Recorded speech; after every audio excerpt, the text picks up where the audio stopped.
Olá, minhas amigas, meus amigos. Nós estamos começando aqui mais um podcast dentro do nosso projeto FENAG Conecta e hoje temos a honra de receber nada mais, nada menos do que a nossa colega Rita Serrano, ex-conselheira de administração, representando os empregados da Caixa e ex-presidenta da Caixa. Então, Rita, quero aqui dar as boas-vindas, agradecer a você. Depois de muito tempo, nós voltamos a bater um papo, gravando assim uma entrevista, né? E a gente tem a honra de ser aqui no estúdio da própria FENAG, e aí eu quero dar as boas-vindas e agradecer pelo espaço aqui para a gente conversar um pouco com você e levar essa mensagem, não só para os gestores, mas para todos que vão ter acesso aí ao nosso podcast. O Marconi, eu quero agradecer, na realidade, você, a FENAG, as entidades, né, que sempre apoiaram o meu trabalho como conselheira. E depois esse trabalho de 2023, esse desafio que foi ser presidente do banco. Mas eu também quero lhe parabenizar, né? Você acabou de sair da presidência da PCF Pernambuco, fez um excelente trabalho, deixou a PCF muito mais linda e também congratular o Moretti, que assume a presidência lá da PCF. Então, por esse trabalho que você vem fazer na FENAG e na PCF, meus parabéns. Muito obrigado, Rita. Então, vamos começar o nosso bate-papo. Eu queria... Porque o que acontece? Nós estamos gravando aqui hoje, justamente no dia do aniversário da Caixa, né?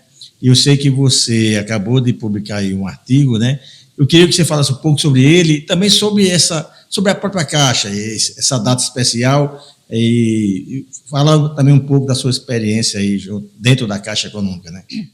Na realidade, foi uma trajetória de 35 anos, né? Muita gente não sabe, mas eu acabei aposentando em 2024 e foi uma experiência muito rica, né? Eu fiz a carreira no banco, também atuei no movimento sindical, fui conselheira, né, tive a honra, né, de ser conselheira eleita pelos trabalhadores por 4 mandatos e fui presidente do banco num momento extremamente estratégico, né?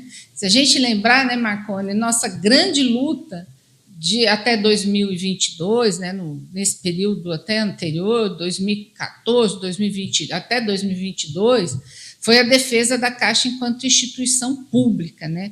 Nós lutamos muito para não abrir o capital do banco, para manter o banco público frente às ameaças e aos governos aí, Temer e Bolsonaro, que tinham como propósito privatizar o banco, em princípio, o banco todo, e depois a partir das suas subsidiárias. Foi uma luta grande.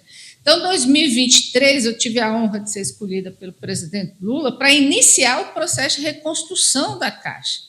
E o período não foi longo, né? Eu fiquei 10 meses no mandato, mas eu acho que os alicerces para essa construção nós conseguimos, e não só isso, né? Nós iniciamos um trabalho para humanizar as relações de trabalho. Então, para mim, isso é muito marcante, eu espero que tenha sido marcante também para todos os empregados. E hoje, como é aniversário do banco, eu divulguei um artigo que fala que nós temos que, de fato, celebrar, imagina, né? A Caixa é uma das poucas empresas centenárias do Brasil, então tem que comemorar muito, porque a empresa passou por muitas intempéries e, graças aos empregados, à sociedade organizada, aos clientes, ela se manteve de pé. Por outro lado, nós também não podemos deixar de fazer uma análise crítica, né, das possibilidades que o futuro oferta. E aí nós temos preocupações com essa nova revolução digital, tecnológica no sistema financeiro, onde os bancos estão fechando muitas agências, inclusive a Caixa, né, que tem um público diferenciado, também está fechando muitas agências. Uma preocupação com a tecnologia, nós vimos agora a Mega Sena, né?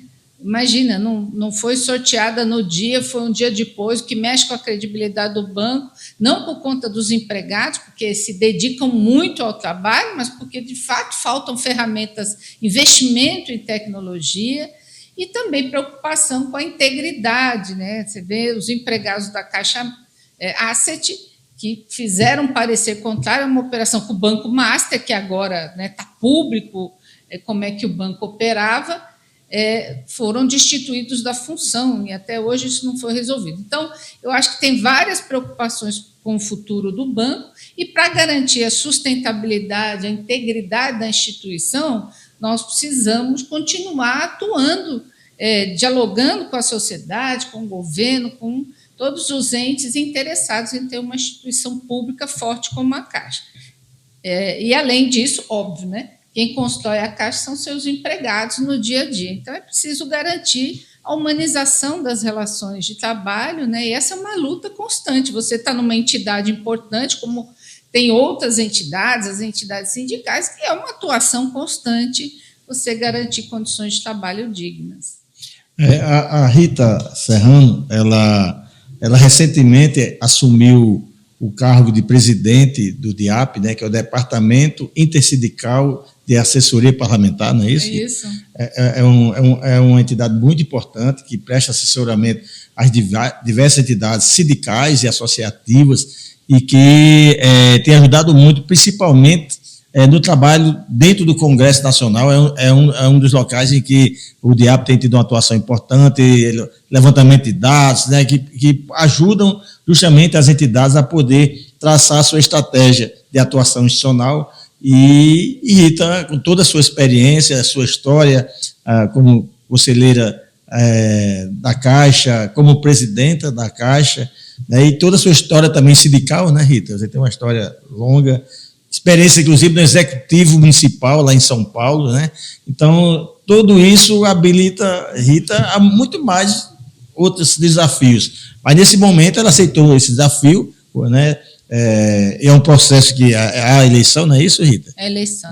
Houve a eleição, então ela foi eleita, é um cargo eletivo, e agora está à frente do DIAP. Queria que você falasse um pouquinho sobre essa nova experiência, esse novo desafio seu, levando para o DIAP toda a sua história, toda a sua experiência dentro da Caixa Econômica. Vocês sabem que muitas vezes a gente fala, vou aposentar, né, e vou cuidar da vida. Mas a gente tem um bichinho dentro da gente. Nós que somos ativistas, que defendemos uma sociedade melhor, a gente não consegue ficar quieto. Então, eu me aposentei, mas não consigo ficar quieto, porque nós não podemos ver injustiça, nós não podemos ver tantas diferenças como nós temos no mundo, guerra, e ficar quieto, né? Então, condições de trabalho degradantes. Então, eu fiquei muitos anos no movimento sindical, fui presidente dos sindicatos bancários do ABC, então atuei em várias frentes, essa da representação dos trabalhadores, tive a experiência, fui vice-prefeito, fui presidente do banco, quer dizer, essas várias experiências me dão condições hoje de ter uma atuação mais abrangente, eu diria, quando a gente pensa em defender trabalhadores, defender direitos e atuar no Congresso Nacional. Nós fizemos muito bem isso, né, Marconi?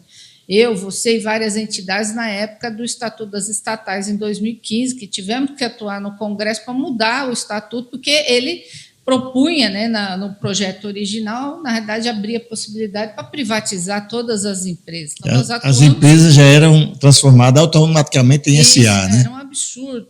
Então, nós atuamos praticamente um ano para tentar mudar o projeto. Então, essa experiência toda acumulada fez com que várias entidades me pedissem para assumir o DIAP. O DIAP, como o Marconi disse, é um departamento que é antigo, né? Foi criado em 1983, foi criado, é um departamento intersindical, quer dizer, envolve várias entidades sindicais, várias centrais sindicais, e o papel dele é justamente fazer frente à demanda dos trabalhadores e das trabalhadoras dentro do Congresso Nacional, quer dizer, dos projetos que importam para os trabalhadores, sejam projetos para serem aprovados, sejam projetos que não devem ser aprovados. Então, esse é o papel do DIAP. Então, o DIAP atua com parecer, com articulação, com discussão dentro do Congresso com as entidades. Então, esse é o papel que me deram agora, né? Na verdade, fui eleita pelas entidades para poder fazer esse trabalho.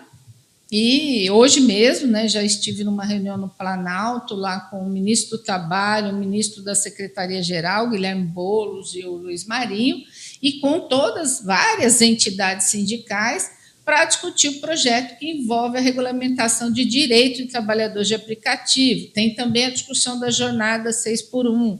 Tem discussões que envolvem os bancários, né? Quer dizer, criar um controle para não fechar a agência, a questão do imposto de renda sobre a PLR, quer dizer, tem vários projetos onde o DIAP vai atuar, Então, essa minha experiência toda, ela será agora dedicada a defender os direitos dos trabalhadores e trabalhadoras, articulando projetos no Congresso Nacional.